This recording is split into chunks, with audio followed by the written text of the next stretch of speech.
الحمد لله والصلاة والسلام على رسول الله وبعد. اليقين في الله سبحانه وتعالى هو أفضل صفة تكون موجودة عند الإنسان المؤمن، أنه لا يكون عنده يقين إلا من كان مؤمنا بالله جل وعلا. يعني اليقين بالله سبحانه وتعالى شيء يكون في القلب، لكن كيف يصل الإنسان إلى مرحلة اليقين بالله عز وجل التامة؟ اليقين هذا يأتي من الإيمان.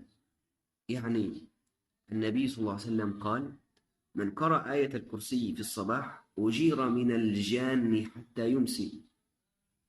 طبعا هناك من يقرأها لكن يقرأها بلسانه فقط فيظل خائف من الجن. هناك من يقرأها وهو موقن بالله جل وعلا أن كلام نبيه صلى الله عليه وسلم صدق، فيقرأها بقلبه فلا يخاف ولا يحمل هما من ناحية الجن، وهكذا لأنه يثق في كلام النبي صلى الله عليه وسلم. هكذا اليقين بالله جل وعلا. الله جل يقول: وإذا سألك عبادي عني فإني قريب أجيب دعوة الداعي إذا دعان. فالإنسان لما يدعو يكون عنده يقين تام بالله جل وعلا أن الله سيستجيب، لكن ربما أن الله جل لا يستجيب مباشرة، ربما يؤخر الدعوة لوقت أنت تحتاجه فيه، وربما يدفع عنك بلوى أو مصيبة بقدر هذه الدعوة، وربما يؤخرها لك يوم القيامة تأخذها حسنات.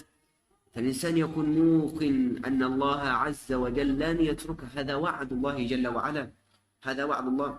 يعني سيدنا موسى عليه السلام كان هو وقومه يجرون، فرعون يجري وراهم، فلما وصلوا إلى البحر أصحاب موسى نظروا فإذا البحر أمامهم، فرعون وجنوده من ورائهم، نظروا قالوا: يا موسى إنا لمدركون، يعني إما أن يقتلنا فرعون وإما أن نغرق في البحر. لكن سيدنا موسى قد تعلق قلبه بالله جل وعلا، تعلق قلبه، هو ممكن بالله جل وعلا، هو ليس مثل قومه، هو نبي. قال له: كلا، لا، الله لن يتركني، الله معي. قال: كلا إن معي ربي سيهدين، الله سيهديني، لن يتركني الله عز وجل. من شدة يقيني بالله سبحانه وتعالى، أول ما قال إن ربي سيهدين أوحى الله إلى موسى أن اضرب بعصاك البحر فانفلق فكان كل فرق كالطود العظيم، ونجى الله سيدنا موسى وأغلق فرعون ومن معه، فقط من شدة يقيني في الله سبحانه وتعالى. النبي صلى الله عليه وسلم صاحب أبو بكر هما في الغار، يأتي كفار قريش ويقفون فوق الغار الذي فيه النبي صلى الله عليه وسلم. أبو بكر يخاف يرتعد، يقول: يا رسول الله لو نظر أحدهم تحت قدميه لرآنا.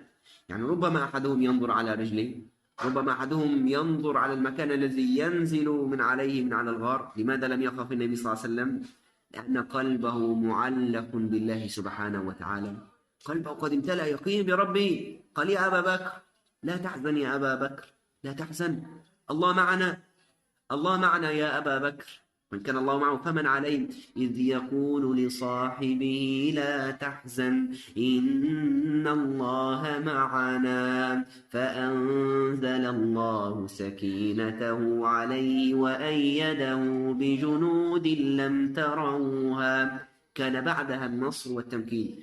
أي يقين بالله سبحانه وتعالى يكون بعده نصر وتمكين. أبشر يا صاحب الهم، أبشر يا صاحب الضيق، لا هناك شيء مستحيل، لا هناك شيء صعب، فقط القلب إذا تعلق بالله جل وعلا فلا هناك مستحيل ولا هناك صعب. هذا وعد الله. الإنسان ممكن أن الله عز وجل لا يخلف الله وعده، لا يخلف الله وعده أبدا. يعني سبحان الله، من عجائب القرآن قال الله عز وجل في سورة الشرح: فإن مع العسر يسرا. العسر هذه في اللغة العربية معرفة بالألف واللام، يعني عسر معروف بعينه.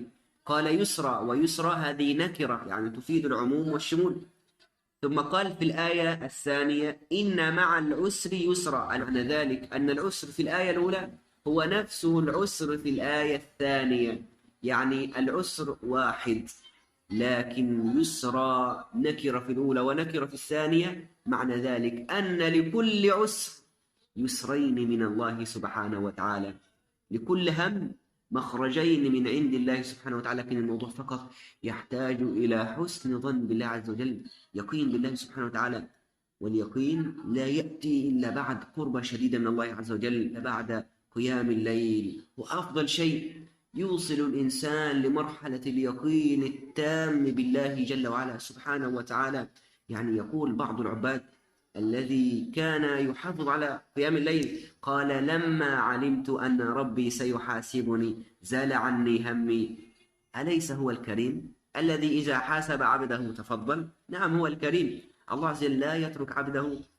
الله عز وجل يوم القيامة يأمر باثنين إلى النار، فبعد أن يدخل إلى النار يأمر الله بإخراجهما، فيقول لهم الله عز وجل: ماذا وجدتما في النار؟ فيقولون: يا رب شر مقيل، شر مكان هذا النار.